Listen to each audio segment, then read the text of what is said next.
2名毫无经验的潜水员潜入洞穴深处的地下湖，却因氧气不足被迫进入洞穴气室。上一秒他们因逃出升天而在愉快的合影，下一秒一名同伴突然毫无征兆地往洞穴深处坠去，另一名同伴却因体力不支未去营救。大家好，我是探险回忆录，今天我们要讲的是阿克茨洞洞潜事件。阿克茨洞位于西班牙加泰罗尼亚地区的巴拉角附近，洞口位于海平面以下约8米处，一个宽约 2.5 米的天然拱门，洞内栖息着成群的龙虾，因此当地人也称之为龙虾洞。向上延伸4米的通道后，就进入了被称为粘土区的主洞。主洞下方布满淤泥，游动时需要非常小心。后半段则是一个巨大的地下湖，湖的上方还有面积约30平、高 1.5 米的密闭气室。2014年7月19日上午，4名西班牙潜水员丹尼西奥、里卡德、马里诺和哈维尔乘坐一艘小船来到了巴拉角。他们听说阿克茨洞内有许多龙虾和漂亮的钟乳石，便打算进行一次简单的洞穴探索。尽管他们都有5年以上的开放水域潜水经验，但在危机四伏的洞穴潜水领域，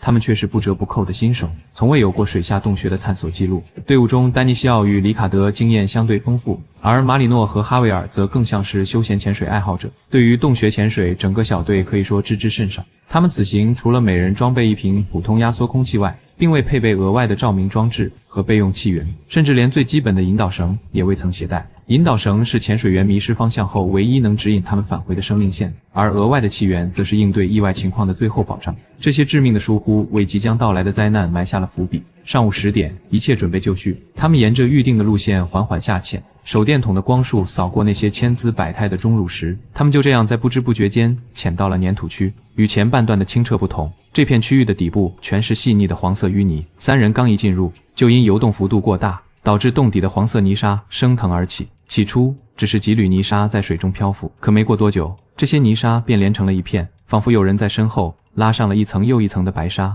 四周的能见度迅速消失。看着迅速消失的能见度，队伍中的马里诺不禁感到害怕，他向里卡德与丹尼西奥打出了原路返回的手势，随后他的身影便消失在浑浊的水中，安全地返回了水面。在马里诺返回水面之后，里卡德和丹尼西奥没有理会同伴的离去，决定继续深入探索洞穴的更深处。2人继续向粘土区深处游了一段时间，直到头灯光线无法穿透浑浊的水体时，才准备掉头原路返回。可让2人没想到的是，出口的方向此刻已经完全淹没在浑浊的水体中，周围的能见度不足半米。他们没有铺设引导绳，也没有任何参照物，就这样在浑浊不堪的水下通道内彻底迷失了方向。眼看2人剩余的气体已经不多，绝望中2人的头灯扫过一处岩壁，竟意外发现了一道仅容一人侧身挤过的狭窄缝隙。里卡德和丹尼西奥如同被网困住的鱼，拼命往缺口里钻。5分钟后，2人突然感觉身体一轻，成功钻过了缝隙，进入了通道另一端的地下湖。这是一个此前从未有人到达过的区域。慌乱的里卡德与丹尼西奥在湖面上发现了一处气室，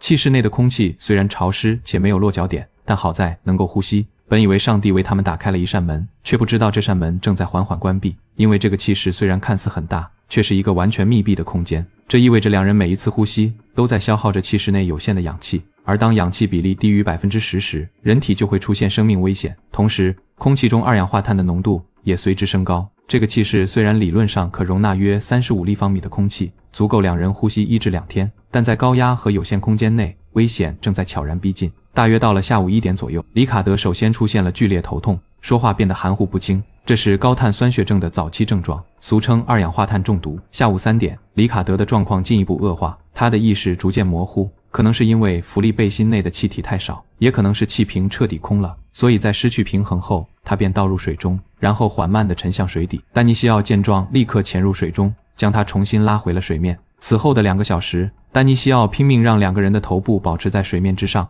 他的身体也因此止不住颤抖。2人就这样一直坚持到了下午5点，里卡德再次沉入水中，精疲力竭的丹尼西奥再次将同伴拖出了水面，但这次的里卡德已经彻底失去了意识，就连呼吸也微不可察。没过多久，里卡德的心跳也停止了。为了在洞室内多坚持一段时间，丹尼西奥不得不松开抓着里卡德的手，他无助地看着同伴的身体缓缓下沉，他什么也做不了，只能慢慢地迎接死神的到来。事实上，在丹尼西奥2人进入地下湖没多久，留在岸上接应的同伴马里诺和哈维尔便拨打了报警电话。西班牙国民警卫队水下特别活动组的救援队长阿吉雷迅速组织队伍，在傍晚前赶到了事发地点。根据中途返回的马里诺所述，丹尼西奥和里卡德冒险进入了淤泥通道，探索阿克茨洞未知的区域。根据他们携带的气瓶含量判断，生还的希望已非常渺茫。这使得现场救援气氛异常沉重。尽管对阿克茨洞的了解有限且存在危险性，救援队还是决定试一试。队长阿基雷带着一名队员率先潜入洞内，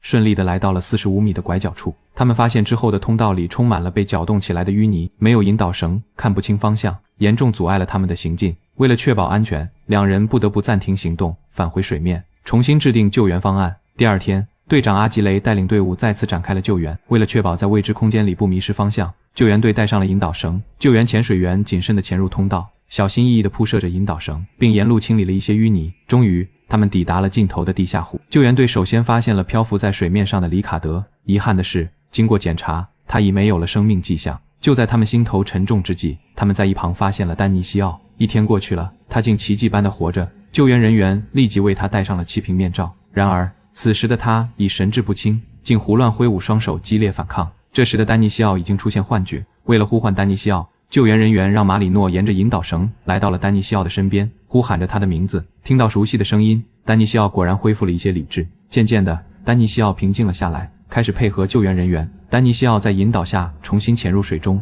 沿着新铺设的引导绳，慢慢地通过狭窄的淤泥通道，顺利转入宽敞的岩石通道。不多久，一行人安全地浮出水面。丹尼西奥获救后，里卡德的遗体也被带回了水面。根据法医的报告显示，里卡德的肺部有明显水肿，血液中二氧化碳浓度是正常水平的3倍，死因是高碳酸血症而非溺水。另外，两人的潜水电脑数据也证实了丹尼西奥的描述，他确实曾2次入水，努力将里卡德救上来。负责该起事故调查的阿吉雷队长表示，丹尼西奥已经尽了最大努力，换任何人都不会比他做得更好了。